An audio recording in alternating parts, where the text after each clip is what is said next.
नमस्कार, मैं हूं आपके साथ मीमांसा मलिक। यूक्रेन पर रूसी हमले लगातार जारी हैं और आज यूक्रेन में जो तस्वीर दिखाई दी उसने पूरी दुनिया को खौफ में डाल दिया। न्यूक्लियर पावर प्लांट पर ये रूसी सेना की ओर से गोलाबारी, वहां पर परिसर में आग लग गई। हालांकि आग बुझा दी गई है और न्यूक्लियर पावर प्लांट को किसी तरह का नुकसान नहीं हुआ है, लेकिन ये जो कदम उठाया गया रूसी सेना की ओर से, किस तरह से वहां पर चारों तरफ गोलाबारी, जिसके बाद आग बुझाने में भी काफी वहां पर देरी हुई, लेकिन अब सब कुछ वहां पर नियंत्रण में नजर आ रहा है। न्यूक्लियर पावर प्लांट पर रूस ने कब्जा जमा लिया है। ये ज़पोरिज़िया पावर प्लांट जिस पर रूसी सेना का कब्जा है, ये यूरोप का सबसे बड़ा न्यूक्लियर प्लांट है। न्यूक्लियर पावर प्लांट की आग बुझा दी गई है। आज सुबह रूसी सेना ने इस प्लांट पर हमला किया था, चारों तरफ से बमबारी की गई थी, जिसके बाद यहां पर आग लग गई थी। प्लांट के बाहर ट्रेनिंग बिल्डिंग में ये आग लगी थी, जिसे बुझा दिया गया है। तो अंदर जो न्यूक्लियर रिएक्टर्स होते हैं, जो कोर एरिया होता है, वहां तक ये आग नहीं पहुंची। अगर एक भी चिंगारी वहां पर पहुंच जाती तो इसकी वजह से जो रेडिएशन होता, उससे कितना गंभीर खतरा पूरी दुनिया के लिए हो जाता, ये सोचकर ही सिरहन पैदा हो जाती है। 1986 का वो हादसा भूले नहीं भूलता, जब चेर्नोबिल न्यूक्लियर प्लांट से रेडिएशन हुआ था। और आपको बता दें, चेर्नोबिल न्यूक्लियर पावर प्लांट से ये 10 गुना बड़ा है न्यूक्लियर पावर प्लांट, यूरोप का सबसे बड़ा न्यूक्लियर पावर प्लांट ज़पोरिज़िया में, जहां पर ये आग लगी थी। तो न्यूक्लियर पावर प्लांट पर यह हमला और उसके बाद रूसी सेना ने इस न्यूक्लियर पावर प्लांट पर कब्जा कर लिया है।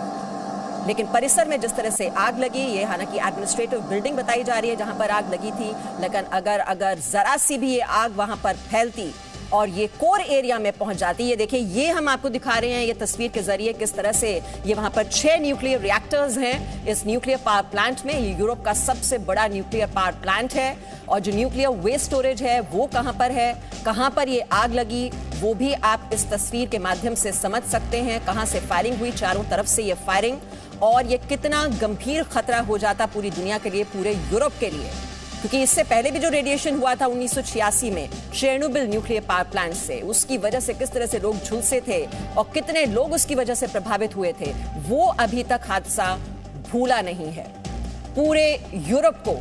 उसकी वजह से अब ये खतरा कितना बढ़ सकता था अगर यहां पर रेडिएशन होता, अगर यहां पर विस्फोट हो जाता, लेकिन ये विस्फोट नहीं हुआ। किसी तरह का नुकसान न्यूक्लियर पावर प्लांट को नहीं हुआ, क्योंकि जो आग लगी थी वो प्लांट के बाहर ट्रेनिंग बिल्डिंग में लगी थी। आपको बता दें, जो यूक्रेन की जो बिजली आपूर्ति है 1/4 इसी न्यूक्लियर पावर प्लांट से होती है। ये यूरोप का सबसे बड़ा न्यूक्लियर पावर प्लांट, सक्रिय परमाणु सुविधाओं में से एक है। ये बहुत बड़ा न्यूक्लियर पावर प्लांट है। 1984 में पहला रिएक्टर यहां पर बना। तो ज़पोरिज़िया न्यूक्लियर पावर प्लांट इतना अहम क्यों है, ये जानकारी हम आपको दे रहे हैं। और इस पर अगर ये बमबारी की गई, कितना बड़ा खतरा इसकी वजह से हो सकता था, ये भी हम लगातार आपको समझाने की कोशिश कर रहे हैं कि अगर यहां से रेडिएशन होता तो वो पूरे यूरोप के लिए कितना खतरनाक हो सकता था। ये तबाही की ऐसी सुनामी आती जिसकी कल्पना भी नहीं की जा सकती। तो ज़पोरिज़िया न्यूक्लियर पावर प्लांट, इसकी अहमियत, ये आप देख रहे हैं, 6 न्यूक्लियर रिएक्टर्स यहां पर मौजूद। और कहां ये आग लगी, किस एरिया में लगी, वो आप देख रहे हैं, वो बाहर की ओर लगी है, एडमिनिस्ट्रेटिव बिल्डिंग में ये आग लगी है, लेकिन इसके परिसर में ही ये आग लगी। अब रूसी सेना का कब्जा दोनों न्यूक्लियर पावर प्लांट्स पर हो चुका है। देखिए, 24 फरवरी 2022 जब रूसी सेना ने कब्जा किया चेर्नोबिल न्यूक्लियर पावर प्लांट पर, हालांकि उस पावर प्लांट को बंद कर दिया गया था, वहां पर जो न्यूक्लियर वेस्ट है वही है वहां पर, लेकिन उस पर भी कब्जा जमा लिया गया है। और 4 मार्च 2022 अब रूसी सेना का कब्जा हो चुका है ज़पोरिज़िया न्यूक्लियर पावर प्लांट पर, जो कि यूरोप का सबसे बड़ा न्यूक्लियर पावर प्लांट है। तो इस पर जो आज बमबारी हुई वही हम समझने की कोशिश कर रहे हैं, और इसके पीछे मंशा क्या थी वो भी हम एक्सपर्ट से इसको लेकर चर्चा कर रहे हैं। लेकिन आपको बता दें कि यूक्रेन के न्यूक्लियर पावर प्लांट पर रूसी हमले को लेकर यूक्रेनी अधिकारियों का दावा है कि आग न्यूक्लियर पावर प्लांट के दायरे के बाहर लगी है। यूक्रेनी अफसरों का कहना है कि आग न्यूक्लियर प्लांट की ट्रेनिंग बिल्डिंग में लगी है, यानी कि उसकी परिसर में लगी है, लेकिन जो कोर एरिया होता है उसको किसी तरह का कोई डैमेज नहीं हुआ, वहां पर ये आग नहीं पहुंच पाई।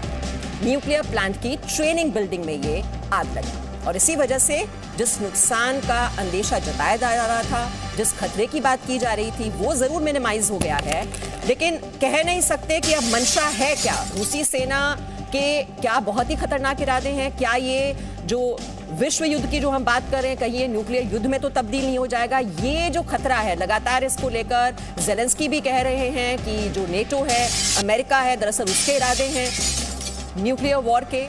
और आपको बता दें, यूक्रेन के गोस्टोमेल में रूसी टैंक तबाह हो गया है। रूस के खिलाफ यूक्रेन की सेना की कार्रवाई, रूस यूक्रेन के बीच युद्ध में अब हमले और भी ज्यादा तेज कर दिए गए हैं। ये तस्वीरें आपके सामने हैं।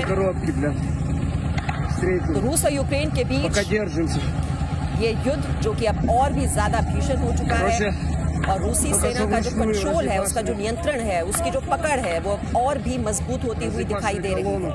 यूक्रेन के गोस्टोमेल में रूसी टैंक तबाह कर दिया गया है।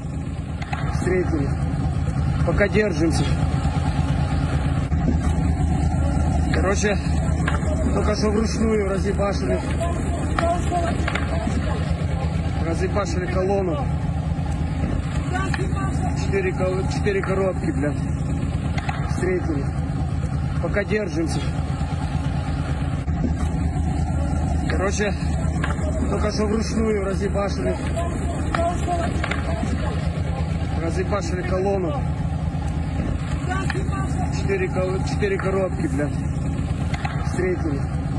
Пока आप держимся. देख रहे हैं यूक्रेन के गोस्टोमेल की तस्वीर, जहां पर रूसी टैंक तबाह कर दिए गए हैं, और दोनों ही पक्षों की ओर से अपने अपने दावे हम लगातार आपको बता रहे हैं कि किस तरह से कितना नुकसान एक दूसरे की सेना को अभी तक पहुंचाया गया है। ये भी आप इस वक्त अपने टेलीविजन स्क्रीन पर देख रहे हैं। रूस ने तबाह किए हैं 52 रेडार स्टेशन और 1600 से ज्यादा सैन्य ठिकाने अभी तक जिनको टारगेट किया गया है। ये रूस की ओर से लगातार हवाई हमले भी किए जा रहे हैं। हम देख रहे हैं missile attacks, cruise missile attacks लगातार जारी हैं, और 405 जो सैन्य वाहनों को नुकसान पहुंचाया गया है। 67 रॉकेट लॉन्चर्स हैं। और आप वहीं देख रहे हैं कि यूक्रेन की ओर से भी दावे किए जा रहे हैं कि 90 बख्तरबंद वाहनों को उन्होंने नुकसान पहुंचाया है। 9000 रूसी सैनिकों को मार गिराने में उन्हें कामयाबी मिली है। तो इस वक्त के बड़े अपडेट्स हम आपको बता दें। यूक्रेन के न्यूक्लियर पावर प्लांट पर आज हमला किया गया, ये आज की सबसे बड़ी खबर है। पावर प्लांट पर हमला रूसी आतंक है, ये यूक्रेन की ओर से कहा जा रहा है। लगातार यूक्रेन की ओर से बातें कही जा रही हैं कि ये आतंकवादी घटना है। जिस तरह से रूसी हमले लगातार जारी हैं, और रूसी फोर्सेस को विड्रॉ करना चाहिए और इस युद्ध को तुरंत रोक दिया जाना चाहिए। पुतिन के कई करीबियों पर यूएस की ओर से रोक लगाई गई है। सऊदी के क्राउन प्रिंस मध्यस्थता करने को तैयार हैं। ये आज की एक और बड़ी डेवलपमेंट कि वो मध्यस्थता करने के लिए तैयार हैं। ज़पोरिज़िया के शासक का ये बयान है। तो लगातार जो आज के अपडेट्स हैं वो हम आपको बता रहे हैं, जिसमें जानकारी दी गई है कि प्लांट सुरक्षित है और रेडिएशन लेवल भी अभी ठीक बताया जा रहा है, यानी कि कोई रेडिएशन लीकेज वहां से नहीं हुआ है। और ज़ेलेंस्की ने दुनिया के नेताओं से अपील की है कि जिस तरह से रूसी हमले लगातार जारी हैं और जो कार्रवाई की जा रही है, उनके इरादे बहुत ही खतरनाक हैं। ज़ेलेंस्की ने परमाणु हमले की आशंका जताई है। रूस के इन हमलों पर संज्ञान लें, ये ज़ेलेंस्की की ओर से अपील की जा रही है। तो बहुत ही खतरनाक इरादे हैं रूस के। ये बात बार बार ज़ेलेंस्की की ओर से कही जा रही है। पूरी दुनिया से अपील भी की जा रही है कि रूस को रोका जाए। और वहीं आपको बता दें, कीव की तरफ बढ़ता हुआ रूस का काफिला, जो सैटेलाइट तस्वीरें हैं वो सामने आई हैं। हमने आपको ये तस्वीरें पहले भी दिखाई थी। 64 किलोमीटर लंबा रूस का सैन्य काफिला जो कीव की ओर बढ़ रहा है। हालांकि इसकी जो रफ्तार है वो काफी कम है, क्योंकि कल भी हमने आपको बताया था कि जो ब्रिटेन की रक्षा एजेंसी है, रूसी सैन्य काफिला जो कि कीव की ओर बढ़ रहा है। तो क्या अब खार्किव के बाद कीव की बारी है? कैसे आगे बढ़ेगी रूसी सेना? स्ट्रैटेजी क्या होगी? हम यहाँ पर मौजूद अपने मेहमानों से भी इसको लेकर चर्चा करेंगे। डिफेंस एक्सपर्ट्स लगातार हमारे साथ जुड़े हुए हैं। Presenting B News app available on Google Play and App Store. Download it now.